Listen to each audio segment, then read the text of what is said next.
Alrighty, it's 12 o'clock here in New Zealand, which means we can start. Welcome everyone. Thank you for joining us. I'm Anna Tarninka. I'm New Zealand Chair for CIBSE, and it's my pleasure to host today's session on how we can solve the AI cooling challenge presented by Rital. Before we dive into the presentation, let's go over a few housekeeping rules. First and foremost, we'll really appreciate if you keep your mics muted. This will help us with minimizing background noise. I also want to mention that today's session is being recorded and we will be posting the recording on the CIBSE ANZ CPD page, and to give you opportunity to come back if you'd like to revisit your learnings, and to give opportunity for people who missed and couldn't attend today. And I thought of covering future training opportunities CIBSE provides. We now offer face-to-face hydraulic services training courses across Australia and New Zealand.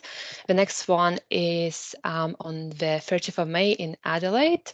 And to remind, we have Young Engineers Awards coming up, and entries are open too. This year, we introduced two new categories, recognizing not only students, graduates, and young engineers, but also people and organizations that support these emerging professionals. All finalists will be flown to Sydney, and our winners will be getting some cash prizes on top as well. Industry recognition and exposure and many other benefits.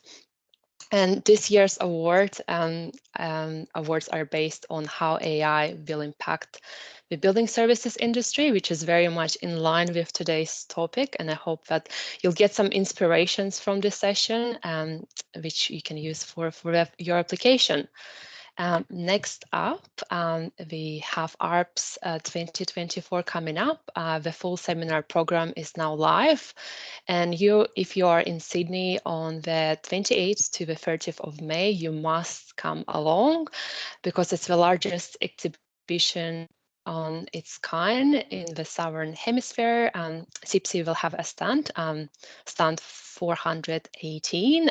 Please come visit us. We have a wheel to spin and prizes to give away. And we also have a CIBSE ANZ seminar series starting in July, which will focus on tools to engineers and net zero future. This seminar series consists of 5 online sessions running each Tuesday from the 30th of July. Please scan this QR code if you'd like to learn about the lineup and register.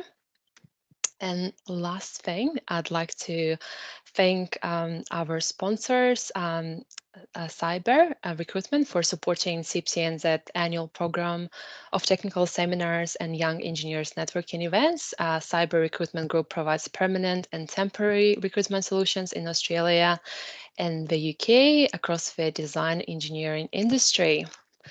All right, and without further ado, let me introduce our presenters for today. We have Mark Roberts, Director of IT Sales and IT Business Unit Leader, and Gus Prislow, Business Development Retail IT Infrastructure. Thank you both for finding time to present to us today. I'm sure we all cannot wait to hear your presentation. Hand over to you. Excellent. Mark. Thanks. Thank you, Thanks. Anna. Sorry, Gus. I think I'll just introduce Mark. I chose the easy way out. Thank you, everyone, for joining. And Anna, thank you for the opportunity to present to your team. When I think myself and Anna started this conversation because AI was such a hot topic, and I said, this is an ideal opportunity. I was to present, but then I have this colleague of mine in Sydney, Mark Roberts, who's an absolute wizard. He knows his stuff backwards and forward, and he couldn't make it initially, but I think eventually I persuaded him and talked him into this. So over to you, Mark. Thank you for doing this for me, and Mark will certainly wow you guys. And any questions, please keep them and ask him at the end. He's a good speaker, and as I said, he really knows this topic. Over to you, Mark. Brilliant, thanks, Gus. Hopefully everyone's hearing me okay. I'm in a little bit of a different location today, so hopefully the technology is going to work. It's actually nice to engage with CIBSE again. I actually did some work nearly 20 years ago with the guys in the UK on some containment, early aisle containment solutions. So yeah, great to be talking to you. And if somebody can remind me just around that ARBS being in Sydney, I'm not going to talk about immersion cooling today, but I do know of an immersion bath that may be able to be visited in Sydney if you're interested in that kind of technology as well. So as Gus said, my name's Mark Roberts, and I lead the IT business unit for Retail in Asia Pacific. And I suppose on the basis that you're actually on this call, I can safely assume that everyone has had some form of experience with AI and obviously the opportunities it presents. But what people might not be aware of is some of the demands that AI places on that physical infrastructure, and in particular, the challenges that it is placing on the cooling. So what I'd like to cover today in the presentation is a look at the current, where we are at the moment, some of the trends that are happening, and how we can support these first implementations of AI and what some of those challenges are, and then maybe a little bit of a preview of what the future infrastructure looks like. And it's something that Retail showcased only just over a week ago in Lisbon that I'm able to share as well. So one of the interesting thing when we're talking about the world today, obviously, is that it's all about data.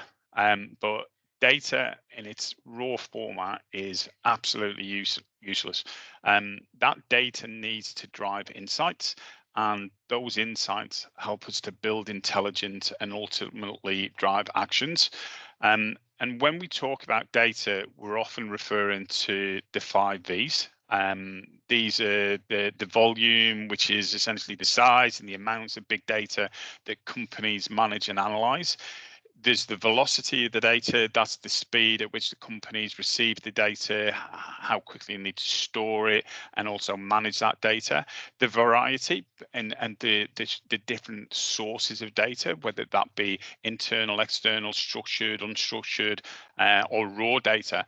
And that kind of leads also into the veracity, which is essentially the truth or the accuracy of that data and those information assets. And is that data correct, or do you need to train that data, or do you need to do something additional to the data to make it ultimately the final V, which is the value, and of course the most important V, because the value of big data usually comes when that insight is discovered, and we've got pattern recognition that leads to more and more effective operations, stronger customer relationships, and quantifiable business benefits.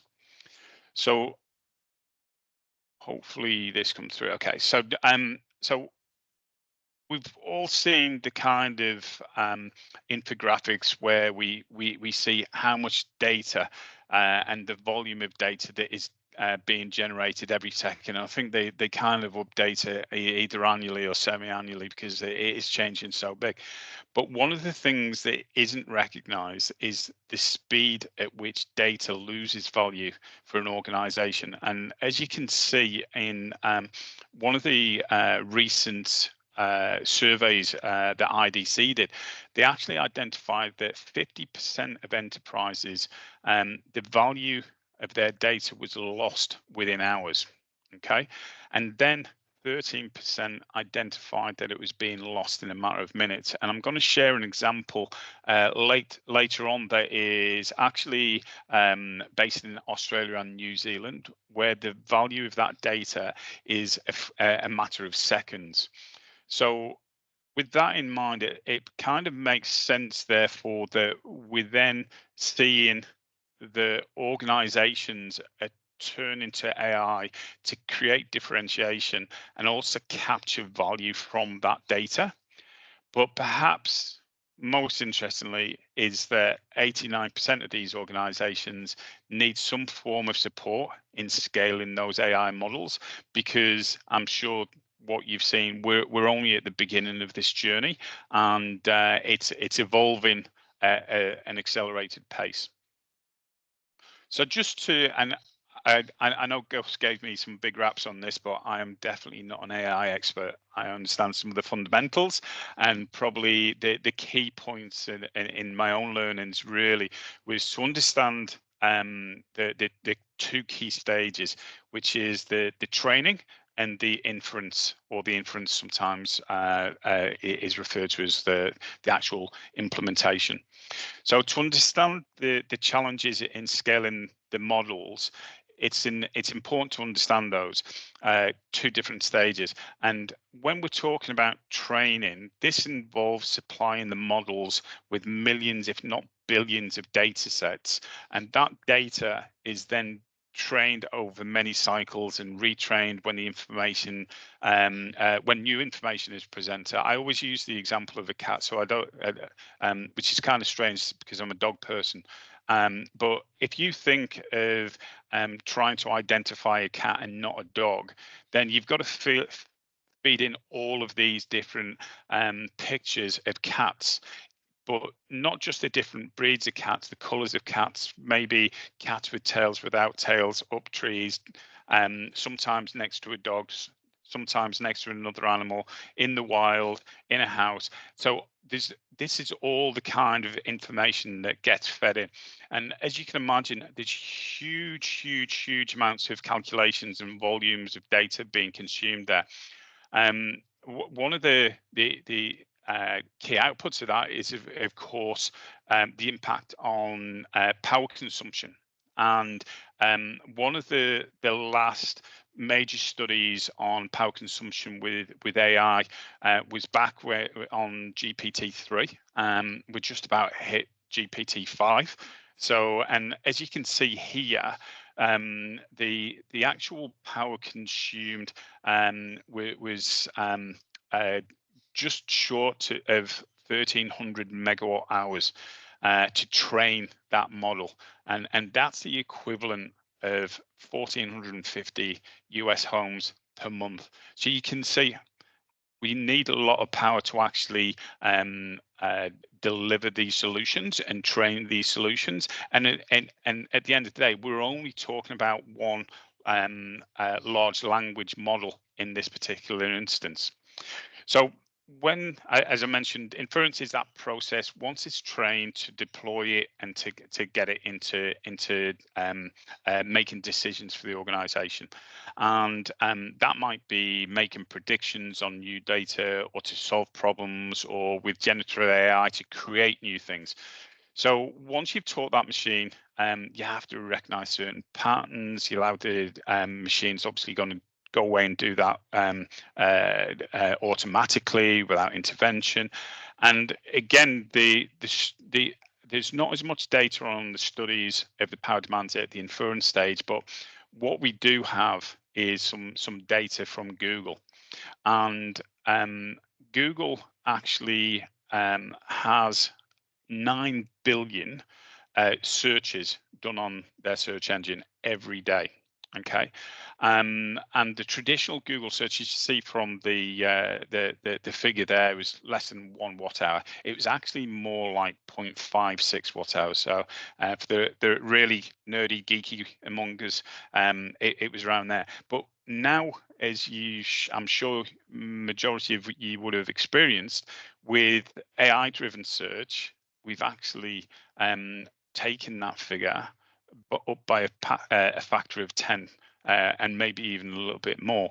So one of the, again, useless pieces of information I found when I was researching the original presentation was that Google now consumes as much power on search as a small European country such as Ireland. So you can see that if we keep on using AI, we have power challenges, and as we'll see, we have the cooling challenges as well.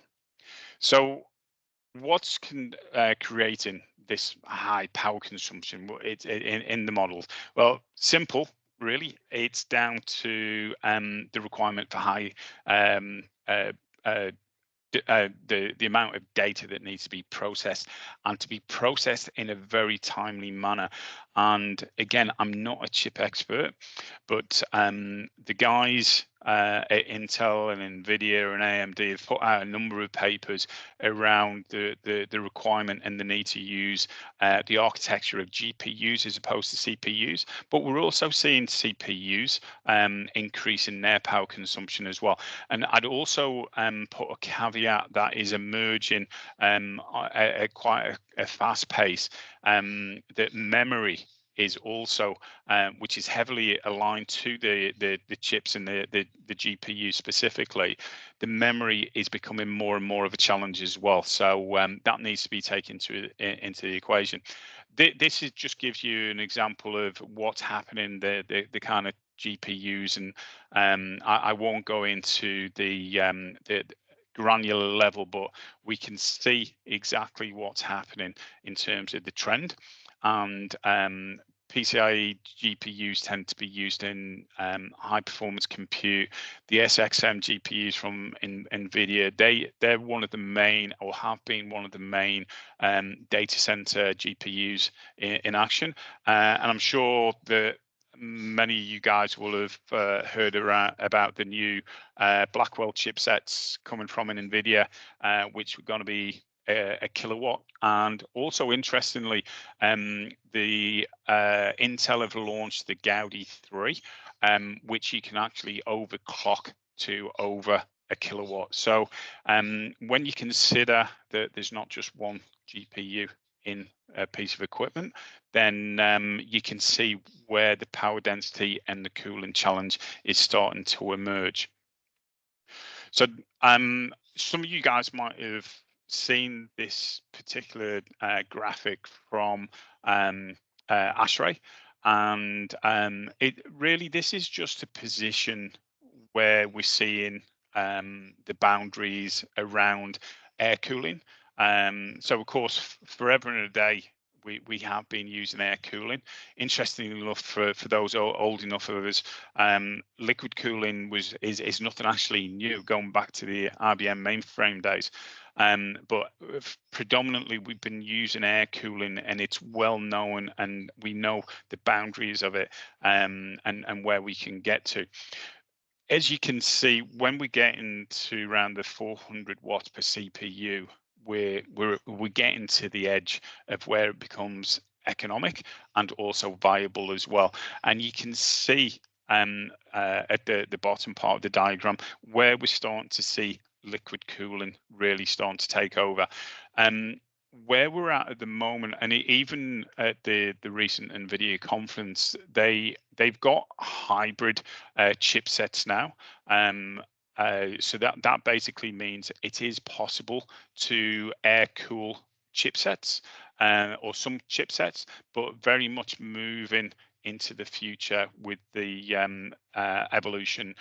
Liquid cooling in its different formats will start to take over, and we'll give you a little bit of a preview for that as we go through. So to bring that into a little bit of perspective, this is the DGX H100 from Nvidia. It's their flagship, or has been their flagship server product. It's 8U high. It's got 8 of those GPUs in there. And in a very small footprint, as you can see at the bottom, the maximum power draw with all the power supplies in there is 10.2 kilowatts. It's also a little bit deeper than traditional server equipment. So that's also worth consideration in terms of layouts, and I can share a little bit more of that in an example later on. But of course, we're not just going to put one of these servers into a rack because we want to maximize and utilize the space, and because we can. But that's the output. So we can see that all of a sudden we've got a very high capacity or cooling requirement, and typically our server rooms, data centers, co-location, hyperscale data centers, even at the high end, they're not designed to to handle this a per rack output. Okay, so if we pivot slightly and accept that AI is a looming monster and it's coming whether we like it or not, we do have some options in terms of where are we going to place our AI workloads and where should they be placed. So should they be in public cloud, in co-location, or on-premise, essentially at the edge? And the placement of AI workloads is one of the hottest topics in the industry, especially given the rise of generative AI. But as you can see here, there's a number of factors that really drive some of the decisions. How critical, we touched on it before, how critical is it for a real-time decision to be made from that data? So is it seconds, hours, minutes, etc.? Are the models and outcomes latency sensitive, such as in the case of a robot, whether it's in Amazon distribution center, whether it's an autonomous car, whatever it might be? Does the wide area network infrastructure allow the transmission of the data sets, especially when we consider the size of these data sets? So if you're a remote mine or in a rural area where the WAN connectivity might be fairly basic, then it may not make sense to put it in the cloud. Some of the other things that we consider is the sensitivity of the data. Do you want I think only last week here in Australia, one of the cloud providers or an organization who had their data in a cloud environment was impacted by data theft. So there is that kind of risk. It may be deemed that it's better to actually put and have the control on your own own premise, and there may be some legislative impact there. Platform interoperability. So you're probably hearing all the Googles, the Metas, the AWSs, the Azures, all these guys doing and wanting to host AI infrastructure. One of the challenges there is if you start going down the path with maybe Azure, with Microsoft, can you then pivot and put that infrastructure on Oracle or AWS, or are you going to be tied in? What's the impact of that tie-in if you need to move it? So understanding, knowing where the platform needs to be, and the final one's really my get out of jail and catch all, because there is obviously an element of cost sensitivity and control as well. One of the challenges here is there's limited GPUs, as I'm sure many of you will know, the supply chain challenges, and to be realistic, to begin with, the hyperscalers are going to be the guys that get the GPUs, as well as the very large organizations. So we will probably see AI start primarily in hyperscale and in cloud, but it does most definitely have a place in co-location and also in the on-premise as well. And I can show you an example later on of that. So if we have a look at a couple of different scenarios. So in this instance, what we decided to do, and I'm just going to try and get my laser working.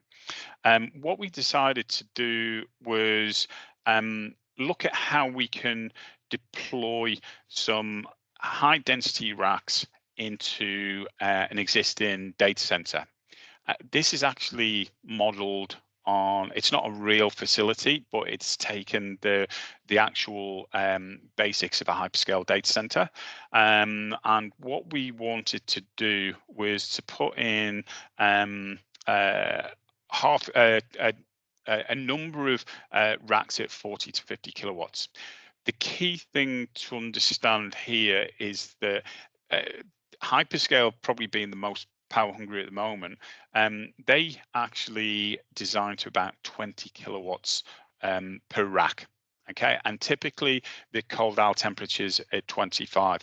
Having said that, I do know of some of the cloud service providers up at 28 degrees and some of the more adventurous at 30 degrees as well. But you can imagine what the hot aisle temperatures of those would be. So in this instance, we've got the fan wall technology on the perimeter, providing the cool air into the cold aisles. And as you will see, I'll just need to go back onto my next slide. At the top, we're operating with the hot aisles. Oops. There we go. The hot aisles, which are essentially a chimney, which are taking the hot return air back to the fan wall cooling units. The heat exchange is taking place, and we're pumping the air back in. In this instance, we've got 288 racks, and we decided, okay, what can we do to test this model? So what I'm showing you obviously now is some CFDs that some of my colleagues have done, and one of the things we always look at is ASHRAE compliance. So it's quite nice and simple in terms of what we're seeing here. It's telling me that we're within ASHRAE compliance on every rack, so that's easy. We also then have decided to place in 28 racks at that 50 kilowatt load, with the others still being positioned at 20 kilowatts each. So we're roughly equating to about 10% of the room going to AI. Please note, because it's not a real facility, it's a bit of a scattergun approach. So we've just placed them down the center of the aisle. But of course, these racks might be positioned all in one row or in two rows. But we wanted to try and understand what the impact of these AI racks are. So as you can see, straight away, probably 80%, 85% of the facility comes out of ASHRAE compliance and the guidelines. So we can see that there's a lot of the racks that are now at that 27 to 32. So depending on, again, how adventurous the hyperscaler might be, that might not be acceptable, but some might go, okay, we can live with it. So on the assumption that that's not acceptable, and sorry, there's a few more points here. These are just the temperatures. So you can see up here, for example, we're nearly at 30 degrees, but we range, especially in the AI area, which is this in the center, we're at the 28 degree mark. So it's causing an issue to both those racks and obviously the other racks as well within there. Okay. So to get back to being within ASHRAE guidelines and to a comfortable position where we're confident that the facility is going to function correctly, the easiest way to handle this is to actually remove racks. And I can tell you that this is what hyperscalers are doing today to get around that challenge. Some are going as aggressive as if they put in an AI rack, they're taking out 8 of their standard racks in order to give enough air to the AI rack itself. So in this instance, we decided that on the perimeter, as you can see here in the blue, we're just going to turn the load off. So all the other racks are going to be at 20 kilowatts. Our red racks will be at 50 kilowatts, but the blue we're going to turn off. And that will then, as you can see, take us back into compliance. Nice and simple. The problem is we've gone from 288 racks down to 246 racks. And we also know that data center space is quite precious. So as you can see, these are just some of the temperature guidelines in terms of where we got to, ranging between by about half a degree at 26.3 to 26.8. But we wanted to look at other ways that we could achieve a better result, essentially. So as you said, removing so many racks seemed a little bit crazy, because it was about 15% of the racks in the room.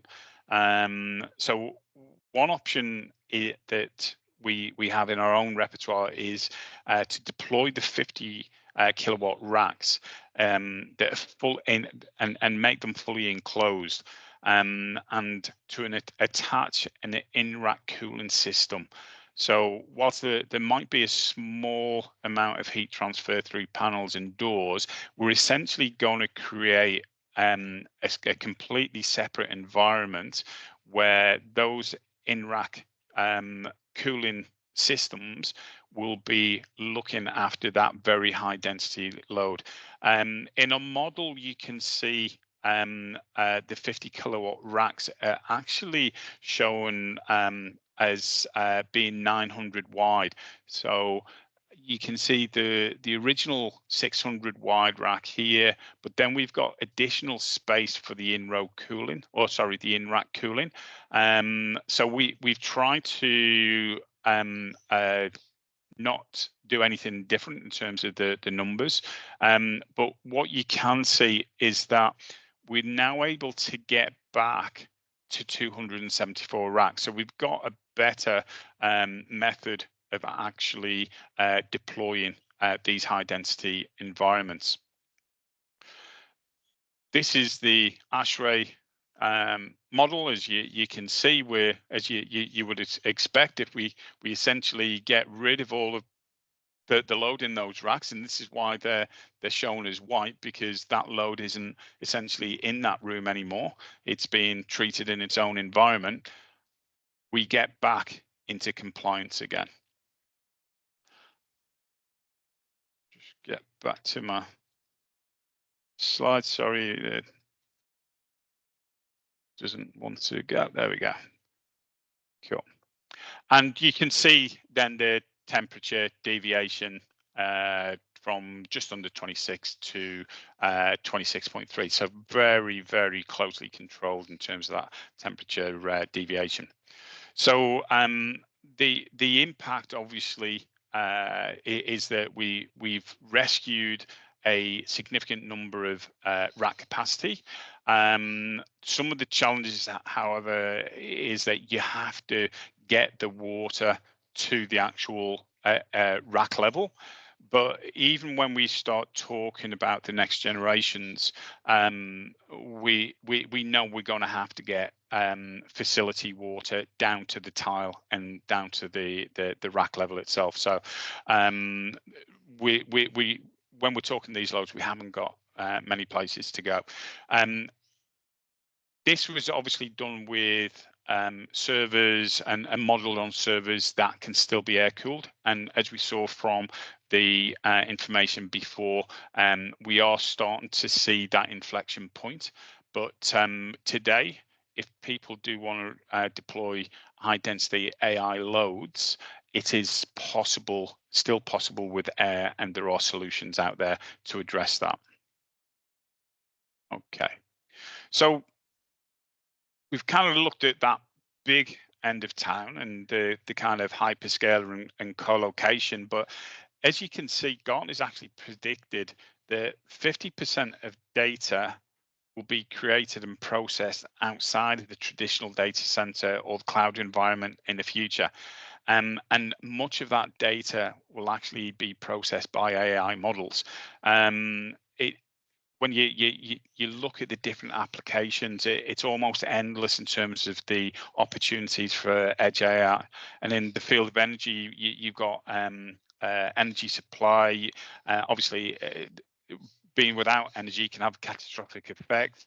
AI enables intelligent forecasting. It's been used to create simulations that enable more efficient generation, distribution, and management of resources to the customer. And we're seeing this very much being taken up in different parts of the world and modeled in different parts of the world as well. Harking back again to the Nvidia conference and also HMI that was just recently in Germany in the manufacturing area, and digital twins is a huge market for AI, and Siemens and Nvidia have got a very strong alliance in that area. So being used for things like predictive maintenance, identifying and detecting anomalies early, and identifying when failures may occur to prevent downtime. This allows you to then go and fix things proactively and avoid some of that costly downtime. And even in some of the modern medical equipment, that's becoming AI enabled as well. With there are parts of the world where robots are being used with AI to carry out some of the minimally invasive surgery and also to provide insights on demand. There was a stat I heard only last week around cancer diagnosis using AI, which was something like 300% more efficient than a human. So you can see some great benefits, but of course, when you're dealing with so many patient records, we see that kind of application probably going on premise, and people like Philips and Siemens Healthcare are very prevalent in those kind of areas as well. One of the areas where we've had quite an amount of experience is retail, and it's retail's a heavy user of visual AI to improve their processes within the store environment, and in particular to address the challenge of shrinkage, or to most lay people, theft and shoplifting. At the front of the store, you might have encountered the self-scan checkout. What you might not be aware of is there's actually cameras looking down from above and looking at you straight on as well. It's looking for things like product switching or items that are being missed going into the baskets, whether deliberately or not deliberately. In some stores, you'll also start to see gates at the end of that self-checkout, and they will actually close when there is detection of an anomaly there.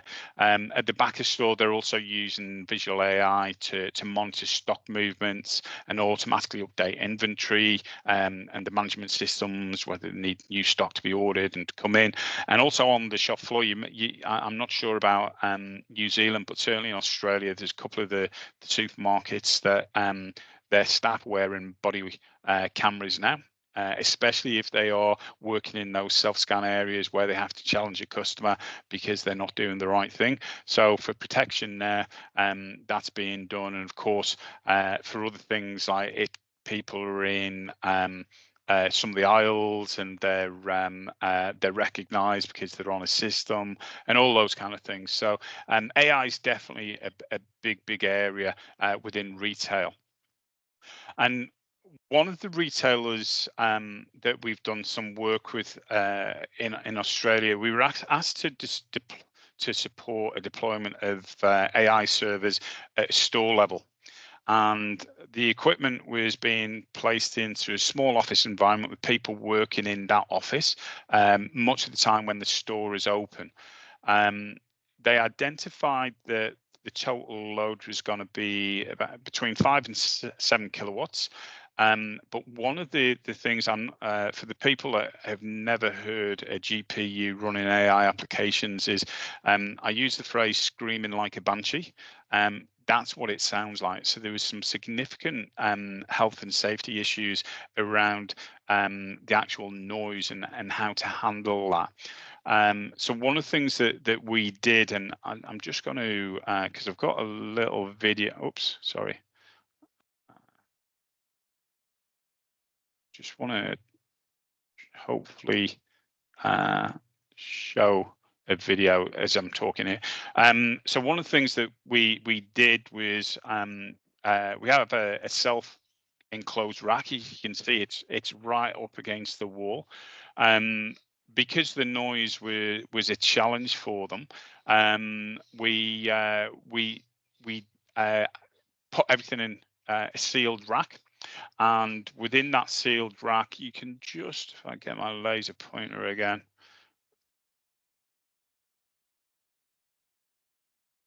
There we go. You can just see this is actually a chilled water cooling system, and that's actually presenting the air in front of the equipment. And at the rear side, it's actually presenting the air back to the rear of this unit before going off to the chiller that is up on the roof here. For two reasons, cost and space, they decided not to have redundancy and to go with resiliency instead. So what you're seeing on this every few seconds with the door louvers opening is designed that on an over temperature, these louvers will actually open and provide some relief, utilizing the room air until somebody can get there and find out what's going on. But as you can see, these three servers at the bottom are what is running the AI application.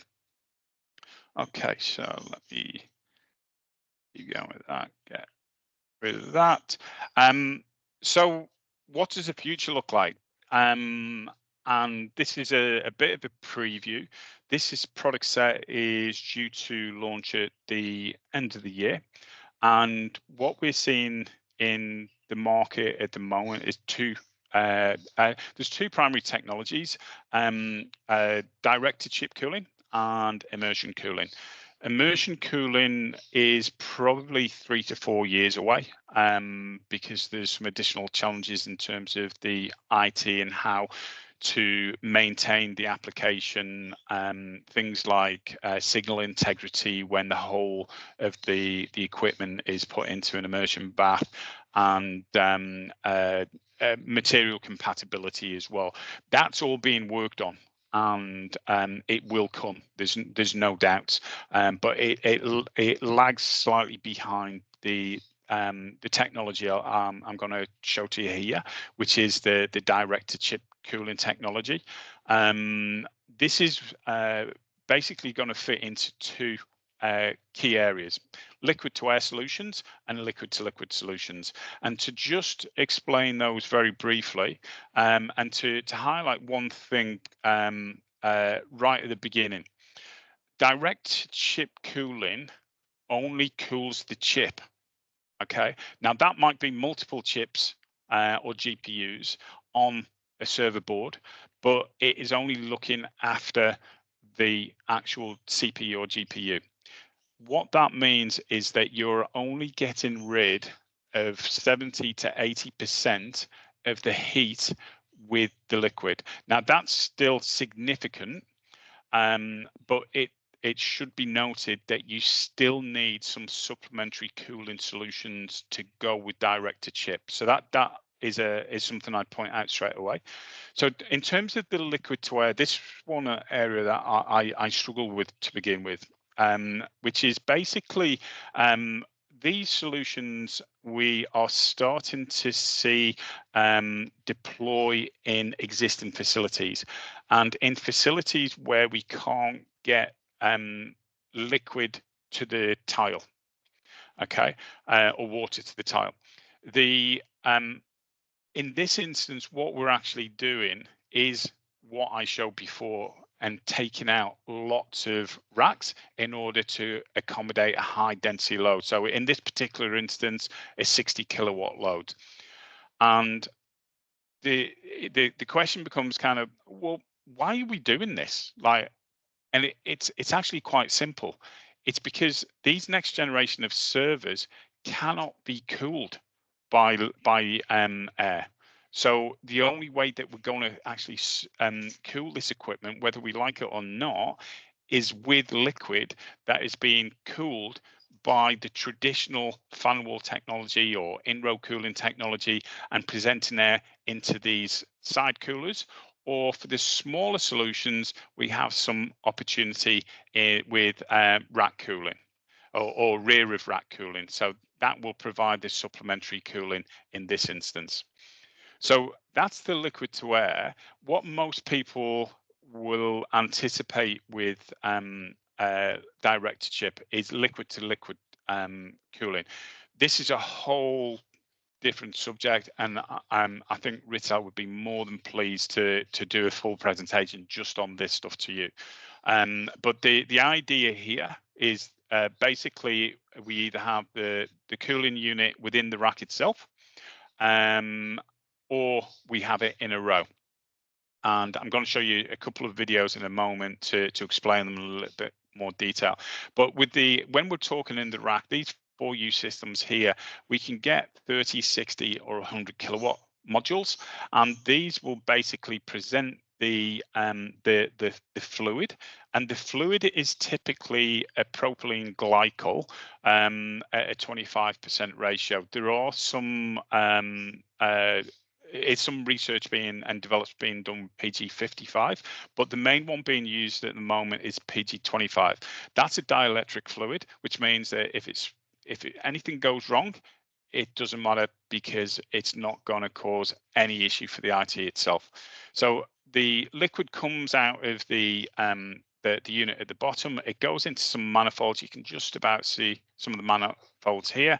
Those manifolds then present through tubes onto the actual equipment itself and onto the chips.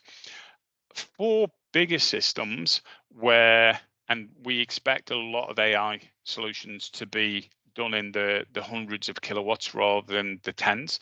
A more efficient way that we've developed is to actually put one of the CDUs in the row instead. So almost like an in-row cooling unit. This little piece at the bottom is the plate heat exchanger, which connects onto the facility's water, and then we have all the different modules, so we can scale and build up the solution as we require. The other thing, again, I'm not going to go into a huge amount of detail, but the when we're talking here, we're talking about water being presented to this plate heat exchanger at up to 41 degrees, with then the actual PG water temperature being up to 45 degrees. So as you can imagine, when that's being presented to the servers, it's going to get heated up. It's going to come back even hotter. And that's then obviously going to go out as part of the facility water onto its own loop, as we expect. And you have a huge opportunity, especially in the beautiful New Zealand climate, to only be using and running dry coolers. So there's a huge amount of energy efficiency that is being developed for these solutions. Let me get rid of that again. Oops.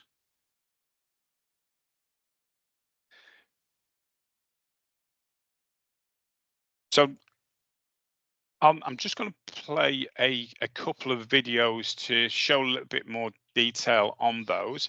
I'm conscious of time. They're only just around 2 minutes each, but it gives you a really good understanding. So I'll just run that first one. I'll let the explanations talk for themselves.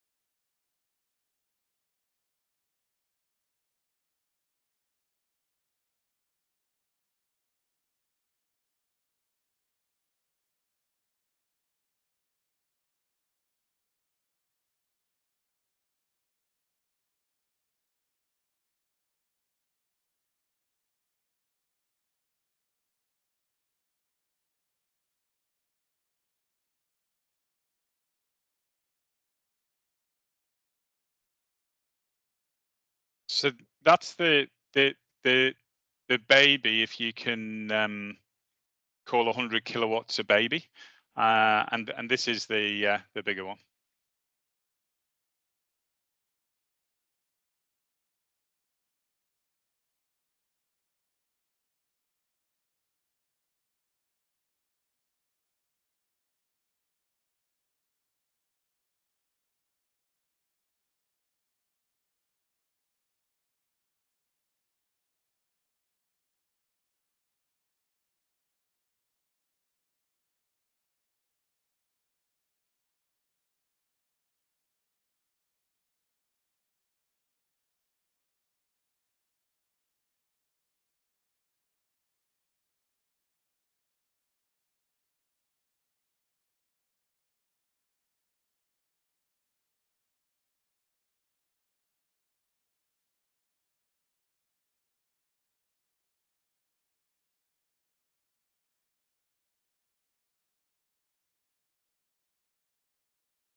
So I can already hear people saying, "Oh, they're 3D models or animations. Is this stuff real?"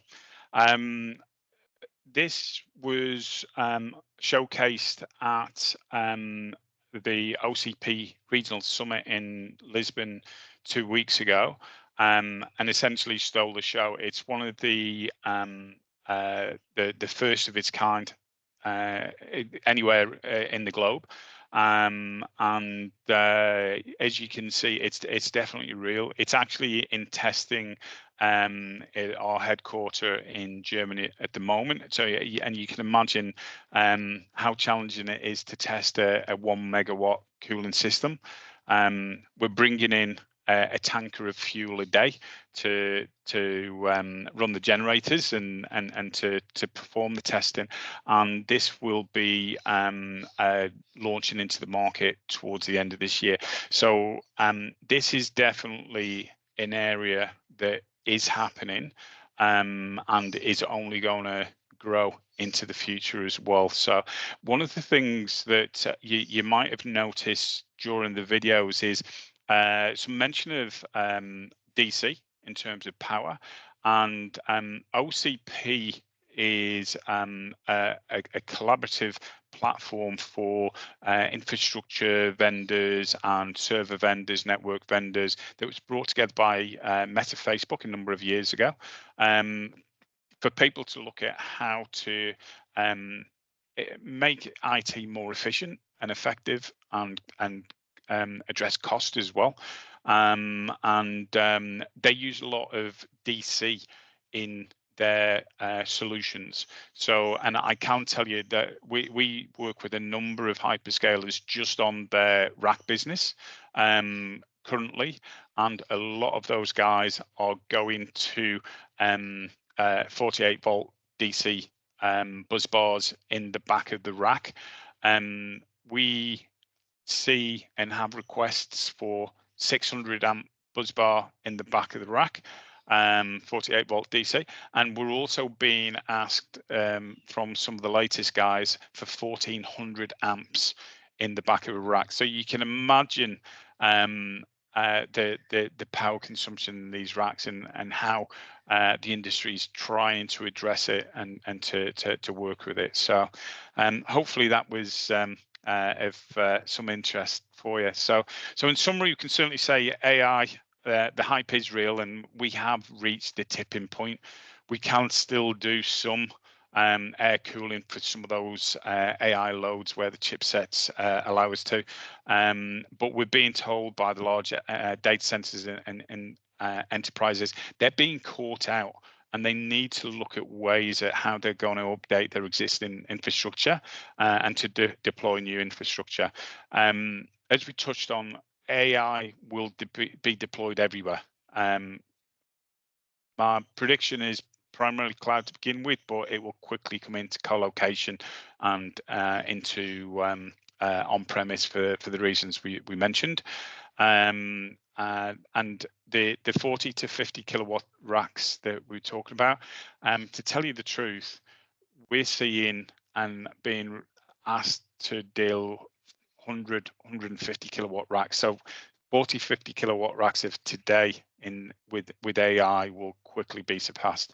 And as we mentioned there, that hybrid cloud adoption of where the people deploy the workloads will be looked after by a hybrid cooling approach as well. So that's all of my slides. So really appreciate everyone's time. I'll stop sharing. I know we're a little bit tight on time, but if there's any questions, I can certainly try and answer as many as I can. Otherwise, I can certainly come back via the guys at CIBSE as well. Thank you, Mark, for such an informative presentation and for sharing some of the AI trends. I found it so interesting to know that for one AI rack, we need to replace it with 8, the 8 standard racks replaced with one AI. And it's very interesting to see how, will be interesting to see how cooling technologies, which AI challenges bring, can be applied to other parts of our industry. And it's clear that Rittal is ahead of the game here. So yeah. Yeah, a lot of our, because of the partnerships, so we deal with all of the hyperscalers that you can think of, we're working with, but also some of the challenges that we see at the edge as well. So the retailers that we spoke about, that more and more we'll see some of those challenges because the GPUs are going into those environments, and really the key there is wherever there's any visual AI, we start seeing challenges where that visual AI needs to be processed because of the size of those data sets and the value, the speed. If for example somebody is doing the wrong thing in one of the supermarkets, then there's no use sending it up to the cloud, it processing, it making a decision, and it coming back to the store because the shoplifter's gone. So it has to be processed quickly. And again, if you're thinking about a store, the amount of visuals that it's capturing, the cost to actually send that data up to the cloud, our network guys will be quite happy, but it just doesn't make sense. Which is why people are deploying even early AI solutions down at the edge, and that will certainly grow as well. Thank you. Do you have any questions from the audience? Feel free to unmute yourself or type the question in the chat.